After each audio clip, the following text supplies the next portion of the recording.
नमस्कार, आप देख रहे हैं जीबीसी अपडेट में हिमाचल बुलेटिन। मैं हूं आपके साथ रीना सहोता। चलिए देखते हैं हिमाचल की खास बड़ी खबरें। सबसे पहले सुर्खियां। जेपी नड्डा ने कैबिनेट मंत्री के तौर पर ली शपथ। पीएम मोदी के साथ शपथ ग्रहण समारोह में पहुंचे हिमाचल से 300 पदाधिकारी।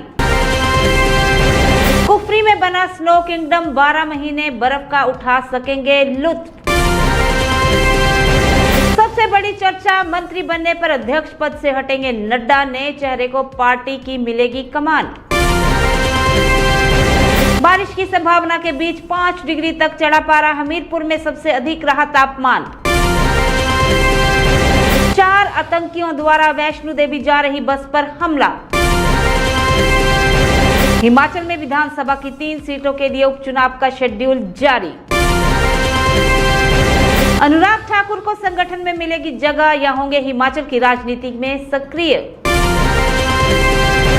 जयराम ठाकुर ने बुलाई विधायकों की बैठक, कल शिमला में मीटिंग। गर्मी से राहत पाने के लिए पर्यटकों ने किया पहाड़ों का रुख, मनाली के सभी होटल पैक। अब खबरें विस्तार से। हिमाचल प्रदेश से संबंध रखने वाले जेपी नड्डा ने कैबिनेट मंत्री के तौर पर शपथ ली। नड्डा गुजरात से राज्यसभा सांसद हैं और मौजूदा वक्त में भारतीय जनता पार्टी के राष्ट्रीय अध्यक्ष भी हैं। भाजपा के राष्ट्रीय अध्यक्ष बनने से पहले वे केंद्र में स्वास्थ्य मंत्री रह चुके हैं। मूल रूप से बिलासपुर जिले के रहने वाले जगत प्रकाश नड्डा का जन्म बिहार की राजधानी पटना में 2 दिसंबर 1960 को हुआ।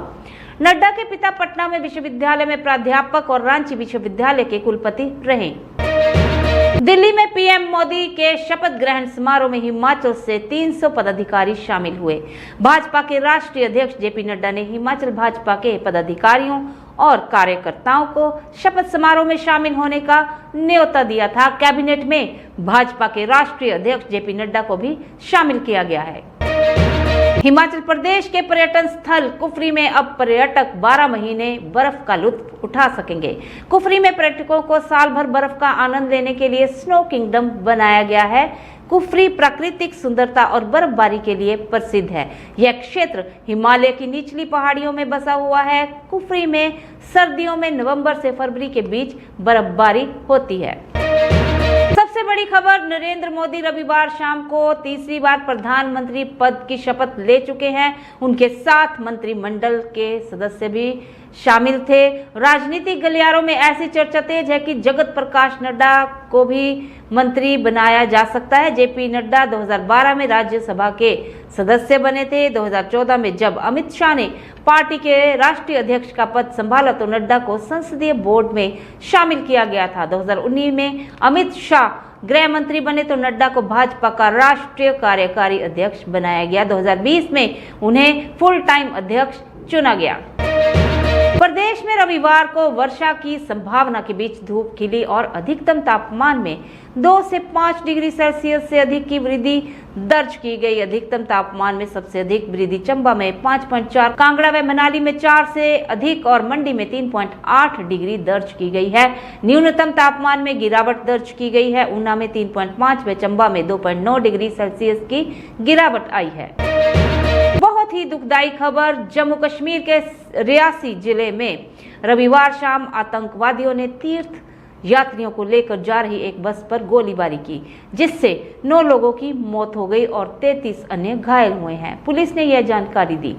खुफिया एजेंसी के सूत्रों के मुताबिक यह हमला कुछ साल पहले अमरनाथ यात्रा पर किए गए हमले की तर्ज पर किया गया है, जो कि पिछले 1 दशक में जम्मू का सबसे बड़ा आतंकवादी हमला था। लोकसभा चुनाव व विधानसभा की 6 सीटों के उपचुनाव के नतीजे घोषित होते ही अब हिमाचल में 3 विधानसभा सीटों के लिए उपचुनाव होंगे। निर्वाचन आयोग ने इसका शेड्यूल जारी कर दिया है। प्रदेश में निर्दलीय विधायकों के इस्तीफे से खाली हुई देहरा, नालागढ़ और हमीरपुर विधानसभा सीट के लिए उपचुनाव होने हैं। इसी के साथ ही चुनाव होने वाला विधानसभा क्षेत्र में आदर्श आचार संहिता तत्काल प्रभाव से लागू हो गई है।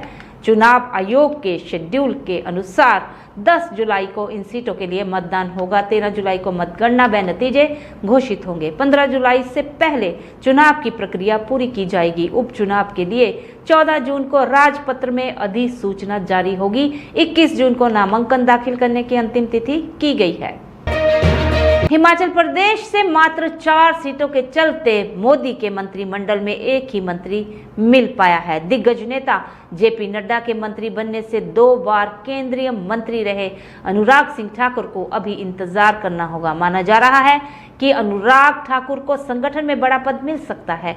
छोटा राज्य होने के कारण हिमाचल को ज्यादा प्रतिनिधित्व नहीं मिल पाया है। गठबंधन की सरकार होना भी एक कारण रहा है, क्योंकि अन्य दलों से भी मंत्री बनाना मजबूरी थी। हिमाचल के लिए गौरव की बात यह है कि मोदी सरकार के तीनों कार्यकाल में जहां से एक केंद्रीय मंत्री जरूर रहा है।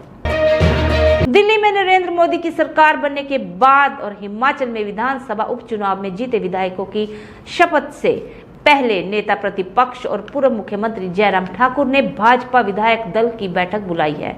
यह बैठक 11 जून को शिमला में बली पार्क सर्किट हाउस में होगी। इसके अगले दिन 12 जून को नए विधायकों की शपथ है। भाजपा विधायक दल की इस बैठक में धर्मशाला से चुनाव जीतकर आए सुधीर शर्मा और बड़सर से चुनाव जीतकर आए इंद्रदत्त लखनपाल पहली बार शामिल होंगे। इससे पहले नेता प्रतिपक्ष प्रधानमंत्री नरेंद्र मोदी की शपथ के लिए दिल्ली गए थे।